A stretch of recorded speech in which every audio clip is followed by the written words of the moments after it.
Hi, welcome to jobless learning. നമ്മൾ ദിവസങ്ങളായി അതല്ലെങ്കിൽ ആഴ്ചകളായി കാത്തിരുന്ന കേട്ടറ്റ് എക്സാം അതിൻ്റെ നോട്ടിഫിക്കേഷൻ വന്നിരിക്കുന്നു. മന്ത്രിസഭാ തീരുമാനങ്ങളൊക്കെ ഉണ്ടായിരുന്നു ഫെബ്രുവരിയിൽ സർവീസ് ടീച്ചേഴ്സിന് വേണ്ടി ഒരു സ്പെഷ്യൽ എക്സാം നടത്താമെന്ന്. പക്ഷേ നമ്മുടെ സാധാ കേട്ടറ്റ് തന്നെ ഫെബ്രുവരിയിൽ നടക്കും എന്ന് പറഞ്ഞുകൊണ്ട് നോട്ടിഫിക്കേഷൻ വന്നിരിക്കുകയാണ്. നമ്മൾ പഠിക്കാം അല്ലേ, അതിനൊരു ദിവസം ഇങ്ങനെ കാത്തിരിക്കാൻ ഏതായാലും നോട്ടിഫിക്കേഷൻ വന്നു. അതുകൊണ്ട് തന്നെ ഇനി നമുക്ക് കൂടുതൽ സമയങ്ങളില്ല. നമുക്ക് മുമ്പിൽ വെറും 60 ദിവസങ്ങൾ അല്ലേ, 2 മാസം അതല്ലെങ്കിൽ അതിനേക്കാൾ കുറഞ്ഞ ദിവസങ്ങൾ മാത്രമേ നമുക്ക് മുമ്പിലുള്ളൂ. നോട്ടിഫിക്കേഷൻ വന്നു. ഇനി നമ്മൾ എന്ന് പഠിക്കും, എപ്പോൾ പഠിക്കും, എങ്ങനെ പഠിക്കും, ഇങ്ങനെയുള്ള കാര്യങ്ങളെക്കുറിച്ച് ആലോചിച്ച് നിന്നിട്ട് കാര്യമില്ല. ഇനി നമ്മൾ സ്റ്റാർട്ട് ചെയ്യണം. ഓക്കെ, അപ്പോൾ നമുക്ക് ഇതുമായി ബന്ധപ്പെട്ട പ്രധാനപ്പെട്ട ചില കാര്യങ്ങളാണ് ഇന്ന് നമ്മൾ ഡിസ്കസ് ചെയ്യുന്നത്. ഇതിൻ്റെ ചില ഡേറ്റുകൾ, പ്രധാനപ്പെട്ട ഡേറ്റ് നമ്മൾ നോക്കി വെക്കണം. ആദ്യമായിട്ട് രജിസ്ട്രേഷൻ ആരംഭിച്ചത് 22-ാം തീയതി, ഇന്നലെ, അതായത് നോട്ടിഫിക്കേഷൻ വന്ന ദിവസം മുതൽ നമുക്ക് കിട്ടുന്ന ദിവസങ്ങൾ വെറും ഒരാഴ്ച മാത്രമേ കിട്ടുന്നുള്ളൂ. അതായത് 30-ാം തീയതി വരെയാണ് ഇതിൻ്റെ സമയമുള്ളത്. കൃത്യമായിട്ട് ഈ നാളെയോ മറ്റന്നാളോ ഒക്കെ ആയിട്ട് നിങ്ങൾ എന്ത് ചെയ്യുക, അപ്ലൈ ചെയ്യുക. തീർച്ചയായും മറന്നു പോകരുത്. കാരണം നമ്മൾ അപ്ലൈ ചെയ്തു എന്നൊക്കെ വിചാരിക്കും. അതല്ലെങ്കിൽ ചില ആളുകൾ, നമ്മളിപ്പോൾ കഫയിലൊക്കെ പോകുന്നവർ അവർക്ക് ഓർമ്മയുണ്ടാവും. പക്ഷേ നമ്മൾ സ്വന്തമായിട്ട് അപ്ലൈ ചെയ്യുന്നവർ മറന്നു പോകും. അതുകൊണ്ട് തന്നെ പ്രത്യേകം അത് നോട്ട് ചെയ്യുക. അതുപോലെ തന്നെ ഇതിൻ്റെ ഫൈനൽ പ്രിന്റ് എടുക്കാനുള്ള തീയതി 30-ാം തീയതിയാണ് കൊടുത്തിട്ടുള്ളത്. പക്ഷേ മറ്റൊരു പ്രധാനപ്പെട്ട കാര്യം, വെബ്സൈറ്റിൽ നിന്ന് ഹാൾ ടിക്കറ്റ് ഡൗൺലോഡ് ചെയ്യേണ്ട ദിവസം അത് 11-ാം തീയതി, അത് ഫെബ്രുവരി 11. ഓക്കെ, ഡിസംബർ കഴിയാനായി, ജനുവരി കഴിഞ്ഞാൽ ഫെബ്രുവരി. നമുക്ക് കൂടുതൽ സമയങ്ങളില്ല. അതാണ് ഇവിടെ പ്രത്യേകം ശ്രദ്ധിക്കേണ്ടത്. നമ്മൾ ആ ഡേറ്റ്, എക്സാം പറഞ്ഞ ഡേറ്റിന് തന്നെ കേട്ടറ്റ് എക്സാം നടക്കും. മാത്രമല്ല നമുക്കറിയാം അതിൻ്റെ ഡേറ്റ് വരുന്നത് 2 ദിവസങ്ങളിലായിട്ടാണ്. 21-ാം തീയതി ആണ് രണ്ട് കാറ്റഗറിയുടേത്, അതായത് കാറ്റഗറി 1ഉം കാറ്റഗറി 2 നടക്കുന്നത്. അതുപോലെ തന്നെ അടുത്ത, അതായത് ഞായറാഴ്ച ഒഴിവാണ്, തിങ്കളാഴ്ചയാണ് അടുത്ത എക്സാം നടക്കുന്നത്. അന്ന് കാറ്റഗറി 3ഉം കാറ്റഗറി 4ഉം. അപ്പോൾ നിങ്ങൾ മനസ്സിലാക്കണം, ആദ്യമായിട്ട് കാണുന്നവരാണെങ്കിൽ കേട്ടറ്റ് എക്സാമിനെ കുറിച്ച് വളരെ മുമ്പ്, കുറേ വർഷങ്ങൾക്ക് മുമ്പ് എഴുതിയവരായിരിക്കും. അതല്ലെങ്കിൽ അന്ന് നോക്കിയിരുന്നു പിന്നെ ഉപേക്ഷിച്ചു, ഇപ്പോഴാണ് രണ്ടാമതൊന്ന് നോക്കാൻ പോകുന്നത്. അവരൊക്കെ കൃത്യമായിട്ട് മനസ്സിലാക്കുക നിങ്ങളുടെ കാറ്റഗറി ഏതാണ്. നമുക്കറിയാം LP ലെവലിൽ പഠിപ്പിക്കാൻ ആവശ്യമായവർക്ക്, അതായത് LP സ്കൂള് ആ ക്ലാസ്സുകളിൽ പഠിപ്പിക്കേണ്ടവർക്കാണ് കാറ്റഗറി 1 എടുക്കേണ്ടത്. കാറ്റഗറി 2 എന്ന് പറഞ്ഞാൽ UP സ്കൂൾ ലെവലിൽ എടുക്കുന്ന അധ്യാപകർക്ക് വേണ്ടിയാണ്.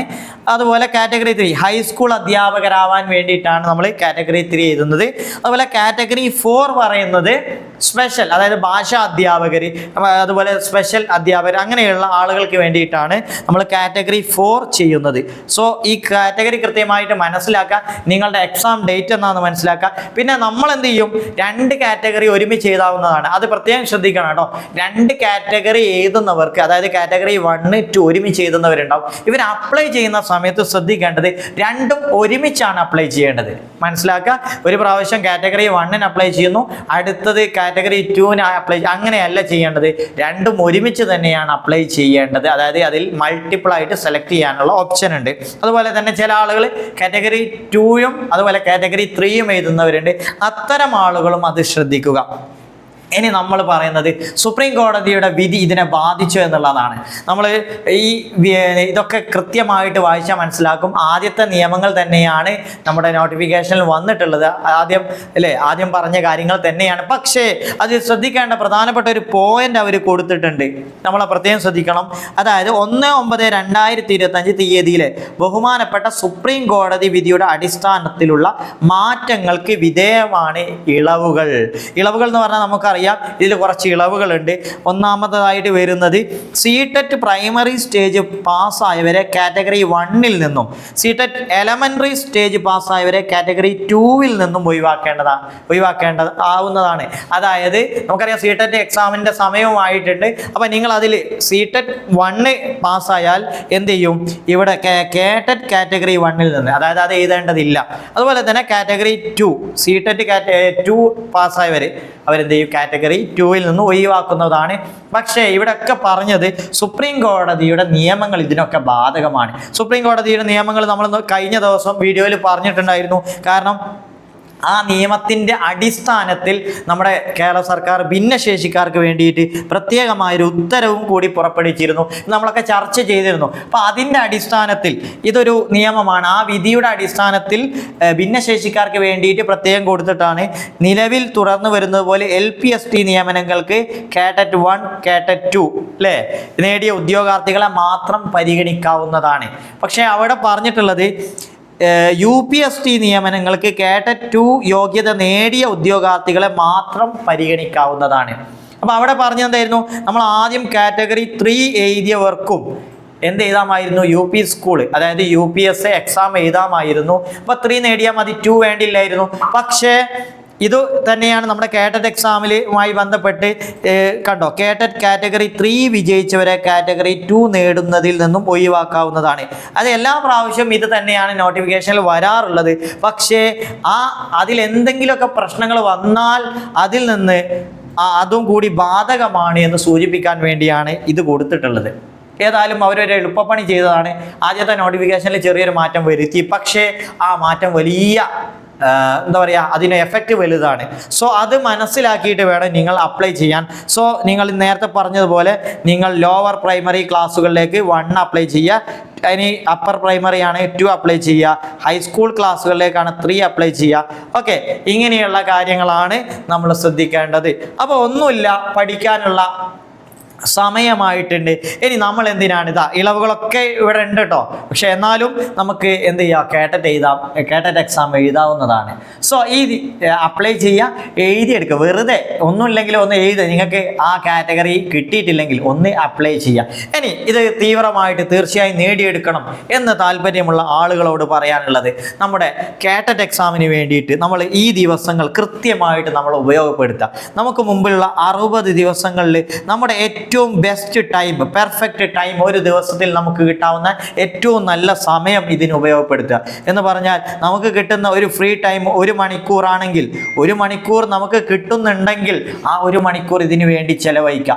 ഈ 60 ദിവസവും കൃത്യമായിട്ട് നമ്മൾ അത് പഠിച്ചെടുത്താൽ നമുക്ക് എന്ത് ചെയ്യാം, എളുപ്പത്തിൽ കാറ്ററ്റ് എക്സാം നേടിയെടുക്കാം. പക്ഷെ നമ്മൾ എന്ത് ചെയ്യണം, അത് പഠിക്കണം, അത് കൺസിസ്റ്റൻ്റ് ആയിട്ട് പഠിക്കണം. കൺസിസ്റ്റൻ്റ് ആയിട്ട്, അതായത് എപ്പോഴെങ്കിലുമൊക്കെ ഒന്ന് നോക്കുക, പിന്നെ പൂട്ടി വെക്കുക, പിന്നെയും നോക്കുക. അങ്ങനെയുള്ള ഒരു സിറ്റുവേഷനിൽ നിന്നും മാറി ഞാൻ പറയുന്നു, കോമ്പറ്റേറ്റീവ് എക്സാമിന് നിങ്ങൾ എത്രത്തോളം നിങ്ങൾക്ക് വിവരമുണ്ട് എന്നുള്ളതല്ല, നിങ്ങളത് കൃത്യമായിട്ട് അതിൻ്റെ സിലബസ് അനുസരിച്ച് പഠിക്കുന്നുണ്ടോ എന്നുള്ളതാണ്. ഇതിൻ്റെ സിലബസ് എടുത്താൽ നമുക്ക് മനസ്സിലാക്കാം, ഒരുപാട് സിലബസിൽ ഒരുപാട് ഏരിയകൾ പറയുന്നുണ്ട്. ഈ ഏരിയകളൊക്കെ നമ്മൾ SCERTയിൽ നിന്നൊക്കെ പഠിച്ച് ഒക്കെ വായിച്ചെടുക്കുമ്പോൾ അത്രയും സമയം നമുക്ക് നഷ്ടപ്പെടുന്നു. സോ ആ സിലബസിൽ പറഞ്ഞ കാര്യങ്ങൾ നമ്മൾ നോക്കുന്നതോടൊപ്പം നമ്മൾ എന്ത് ചെയ്യണം, നമ്മുടെ പ്രീവിയസ് ഇയർ ക്വസ്റ്റ്യൻസ് കൂടി നോക്കണം. PYQs ക്ലിയർ ആയോ? നമ്മുടെ സിലബസിൻ്റെ കൂടെ, സിലബസ് കവർ ചെയ്യുന്നതിന് കൂടെ തന്നെ നിങ്ങൾ പ്രീവിയസ് ഇയർ ക്വസ്റ്റ്യൻസ് കൂടി ചെയ്യണം.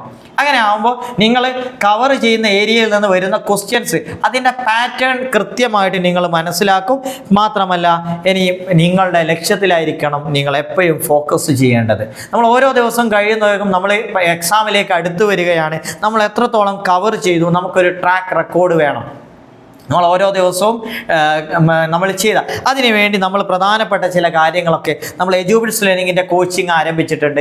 നിങ്ങൾക്ക് താല്പര്യമുണ്ടെങ്കിൽ നമ്മുടെ കൂടെ ജോയിൻ ചെയ്യുക. തീർച്ചയായും വരുന്ന കാറ്റഗറി 1 കാറ്റഗറി 2 എക്സാം അത് നമുക്ക് എളുപ്പത്തിൽ തന്നെ നേടിയെടുക്കാം. അതിനുവേണ്ടി നിങ്ങൾ ചെയ്യേണ്ട ചില സീക്രട്ടായ അല്ലെങ്കിൽ നിങ്ങൾക്ക് വേണ്ടിയിട്ട് ചില മന്ത്രങ്ങൾ പറഞ്ഞു തരുന്നു. നമ്മൾ എന്ത് ചെയ്യണം, ആദ്യമായിട്ട് ഒരു ഷെഡ്യൂൾ ക്രിയേറ്റ് ചെയ്യണം.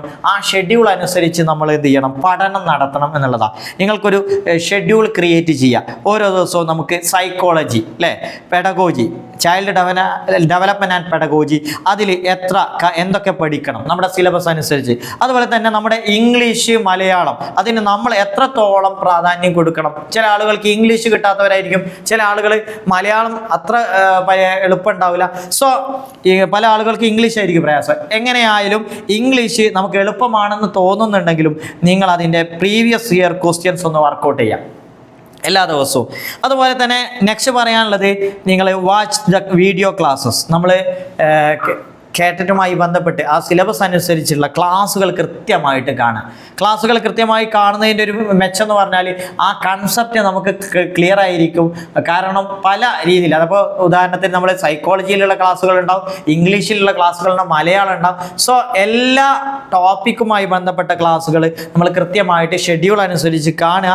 പിന്നെ അതിൽ നിന്ന് നമ്മളൊരു നോട്ട്, സ്വന്തമായിട്ടുള്ള നോട്ട് ഉണ്ടാക്കി വെക്കുക. നിങ്ങളോട് പറയാനുള്ളത്, നമ്മൾ എന്ത് പഠിക്കുകയാണെങ്കിലും നമ്മൾ ഇതൊക്കെ പഠിക്കല്ലേ, നമുക്ക് സ്വന്തമായിട്ടൊരു നോട്ട് വേണം. ഇതെന്തിനാ എന്ന് വെച്ചാൽ നമ്മുടെ അവസാനം ഇപ്പോൾ ഒരു പ്രാവശ്യം നമ്മളിത് കവർ ചെയ്തു വീണ്ടും റിവിഷൻ ചെയ്യുന്ന സമയത്ത് ഈ നോട്ടിൽ നമ്മൾ കുറിച്ച് വെച്ച കാര്യങ്ങൾ നമുക്ക് ഉപകാരപ്പെടും. എക്സാമിനോട് അനുബന്ധിച്ച ദിവസങ്ങളിൽ ആ ഒരു അവസാനത്തെ വീക്കിൽ വളരെ ഉപകാരപ്പെടുന്ന ഒരു കാര്യമാണ് നോട്ട്സ്. സോ അത് ഫസ്റ്റ് ഡേ മുതൽ നിങ്ങൾ കീപ്പ് ചെയ്യുക. അതുപോലെ തന്നെ ഞാൻ നേരത്തെ പറഞ്ഞു പ്രാക്ടീസ് MCQ.